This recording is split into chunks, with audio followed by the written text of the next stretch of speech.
మీరు ఆయన స్వంత రక్షకునిగా అంగీకరించి, మా పాపాల కొరకు ఆయన జన్మించాడు, మా కొరకు ఆయన జన్మించాడు, ఆయన కులాన్ని మతాన్ని చూడటం లేదు, ఐశ్వర్యవంతులు పేదవారన్న తారతమ్యం లేదని తెలుస్తూ ఉంది, కాబట్టి ఆయన మా రక్షకునిగా అంగీకరిస్తాం, మాలో ఆయన ఉంటే మాకంతే చాలు అన్న ఆలోచన మీలో కలిగితే, నిజంగా చెప్తూ ఉన్నాను, మీ కుటుంబాల్లో ఆయన సమాధానాన్ని సంతోషాన్ని ఇచ్చే దేవుడై ఉన్నాడు.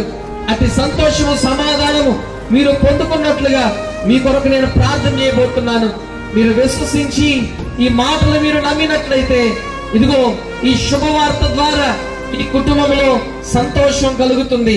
ఆనాడు యేసుక్రీస్తు ప్రభువారు జన్మించినప్పుడు గొర్రెల కాపరులకు దేవదూతల శుభవార్త తెలిపినప్పుడు వారు సంతోషించారు.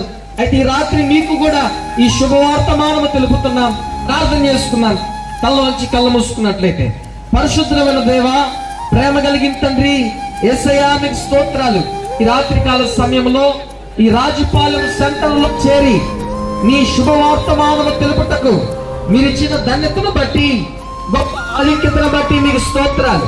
ఇక్కడ వ్యాపారం చేసుకుంటున్న ప్రతి బిడ్డను మీరు దీవించండి, వారి పాడి పంటలను ఆశీర్వదించండి, వారి వ్యాపారాలను అభివృద్ధి చేయండి, వారి కుటుంబాలను దీవెనకరంగా మార్చండి, సంతోషము సమాధానము కలిగించి వారి కుటుంబంలో గొప్ప నూతనమైన కార్యములు చూచుటకు సహాయం చేయండి.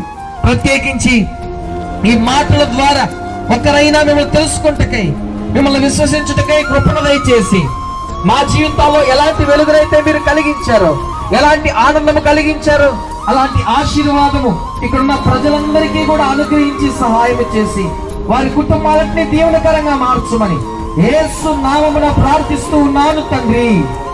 ఆమేన్, ఆమేన్.